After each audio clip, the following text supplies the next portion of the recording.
Hello, this is Todd Luck, and in Roy Thomas's long, illustrious career, he's become very well known for his work with literary characters like his legendary runs on Conan the Barbarian, as well as a great run on Tarzan, Lord of the Jungle.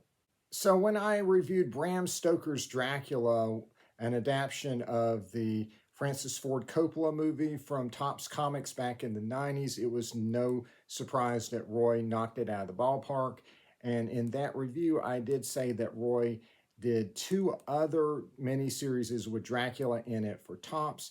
And I have now read both of those, and I wanted to share them with you.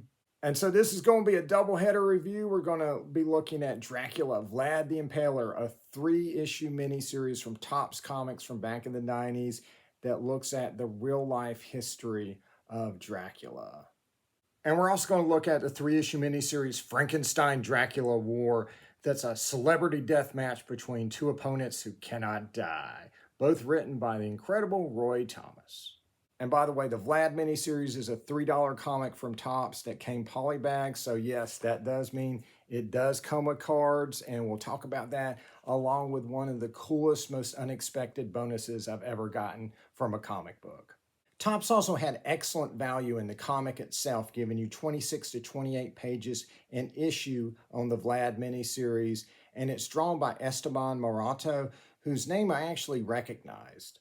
He did a Spanish language comic that Neil Adams would repurpose the art from and turn it into Zero Patrol from Continuity Comics, which would include new dialogue and, of course, Neil Adams covers. Zero Patrol was an interesting series because it had so many different types of stories in it. There was even an Edgar Rice Burroughs tribute in issue 4, though do be warned, it does have Neil Adams dialogue in it.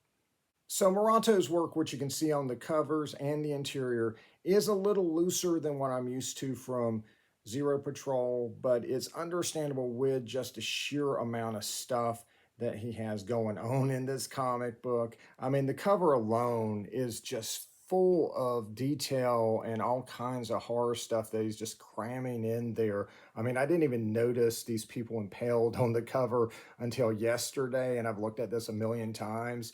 I wish the colors would help bring some of these little details out. I personally prefer images that are a little more focused and kind of tell a story from the interior. And this is a good one for the second cover, where he's, telling this guy that he's dug his grave and now he's going to lie in it, where he's about to kill him and stuff. It's a very dramatic cover, and this is probably my favorite out of the three. And as an interesting side note, I think this is a special ink. This would have been technically considered a cover enhancement back in the day and would have been sought after by collectors, though nowadays we barely even notice stuff like this.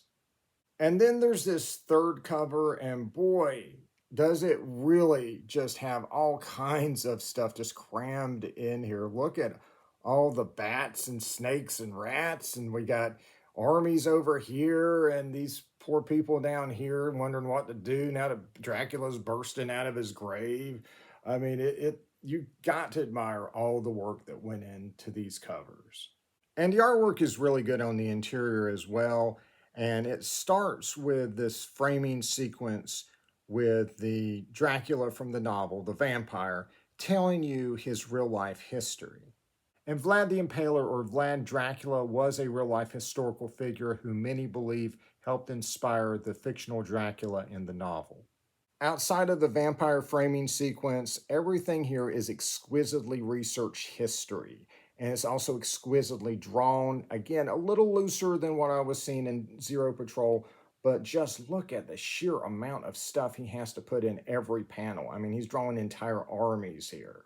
It's a challenging book to draw, but also a challenging book to color. And at times, I don't think the color helps bring out the detail, which it really should. And so if there's ever a mini-series that should be collected and re-released and recolored, it's this one. Vlad was a warrior prince in Europe, and he ruled with an iron fist, and he was cruel and sadistic. And so every single atrocity you see in here, it attributed to the historic Vlad, is based in history. Now, there are debates on the details, like did he really have kneel in front of impaled corpses? We're not sure, maybe that was something made up to make him seem even crazier by his enemies, but he was sadistic as hell. And while not excusing his atrocities, the miniseries does do a good job of showing the brutal and treacherous time that forged Vlad and made him into what he was, and that his methods did, for a time, bring order to his country and stave off the Ottoman Empire. And to this day, he is a hero to some people in that part of the world. But of course, his methods work until they stopped working. And of course, Vlad does have some fall from graces during his life and will eventually be killed. And so Roy adds in a fictional part at the end where Vlad is resurrected as Dracula and has a very clever way to kind of connect the fictional Dracula with the real life one.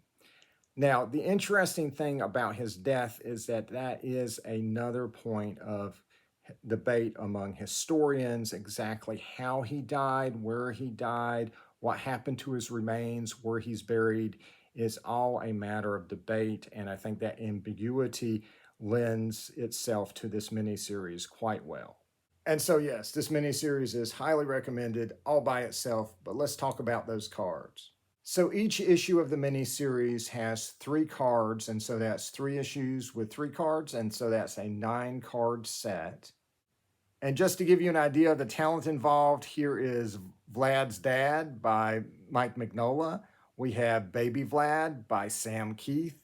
We have 2 cards by the great Alfredo Alcala, who did great work on both Conan and Masters of the Universe. And to plug the upcoming Zorro vs. Dracula miniseries, which I've already done a review of, they have a Zorro card by Brian Stelfreeze, who I know best from his covers on Batman Shadow of the Bat in the 90s.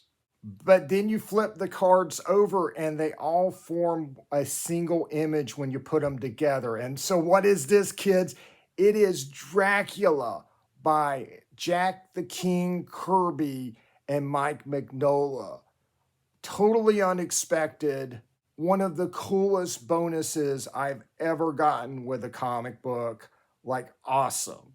All right, moving on to the Frankenstein Dracula War. So this was a miniseries that was $2.50 an issue, and so it didn't have cards, but they still put a lot in here. It's 26 pages of story with editorials, like one in the first issue by Roy Thomas in the back, and also some bonus art in the back as well. So you get a lot of value, plus a Mike Mignola cover, which for a lot of people like myself is worth the price of admission, right? This is a beautiful, beautiful cover of both Frankenstein and Dracula, drawn as only Mike Mignola can. And I know the creature is not called Frankenstein, that's the name of the scientist, and it does denote that in the story itself, but just to simplify things, I'm calling this guy Frankenstein. This is just an absolutely killer cover for this first issue, and I really wish I had seen this back in the day. I had no idea this miniseries existed. This probably would have sold me on it. And on this second cover, Frankenstein's getting all the chicks. So this is a really, really cool cover of Frankenstein with these 2 vampire women, and it's just such a cool, cool cover. And the skeleton in the background is a nice touch. And in the third cover, we got Dracula and Frankenstein throwing down. And I love this cover too. And I can't help but get a little bit of Hellboy vibes off of Frankenstein here. He looks like he's about to use the right hand of doom on Dracula. And so the artwork is by Claude St. Uba, and we'll see that it can be a little bit mixed, but at times it is quite good, like this opening page. It's set during the Napoleonic War, and this is basically a follow-up to both original novels with Frankenstein and Dracula, and this is going to have these 2 characters meet and fight. So in one corner, we have Dracula, and this story assumes that he is Vlad the Impaler, and does take place before Dracula's novel. We open with him being his usual bastard self, and he is trying to forcefully take a bride from an unwilling father. And in this corner, we have Frankenstein, a young monster in love. And so this is after Frankenstein's novel. And so he has come back to Europe and he's looking for acceptance. And he's found it with this young woman right here. And he is an intelligent, articulate creature. And he is still very capable of doing some very savage things when he does not get his way. And he's big, he's strong, and he cannot die. And so a villain kidnaps Frankenstein's girl and blackmails him into fighting Dracula and bringing his undead heart so the villain can live forever. And so there's twists and turns along the way, but let's just say these two are going to throw down. Now, unfortunately, there are times in the second issue where the artwork becomes inconsistent. They're going to switch to a new inker on the third issue, and that's going to take care of that problem. But even with the inconsistent art in the second issue, it ends with this amazing splash page, which is one of the coolest Frankenstein images I've seen. I love the pacing of the miniseries. It gives you a taste of the battle early on, but saves the bulk of it for the last issue. And I gotta tell you, this is such an intense, incredibly personal fight between these two characters. I can feel the hate coming through the page. It is awesome. It is honestly a really, really amazing fight. And Roy does a great job of crafting a story, pitting these two against each other and just making them want to utterly destroy each other. And this is a fantastic fight scene back when comics used to do really, really good fight scenes. Now, there is some old school sensibilities to how it is written. These characters do explain themselves a lot to the reader. But I like that because it lets the writer show you his homework, right? You don't have to guess why a character is acting like this or showing this particular skill or this particular ability or whatever. They just come out and tell you, right? You don't have to guess like in a modern comic. Now, there is probably a little bit too much of that done in the dialogue from the characters, right? It may be a little bit better to have had it been done in narration instead.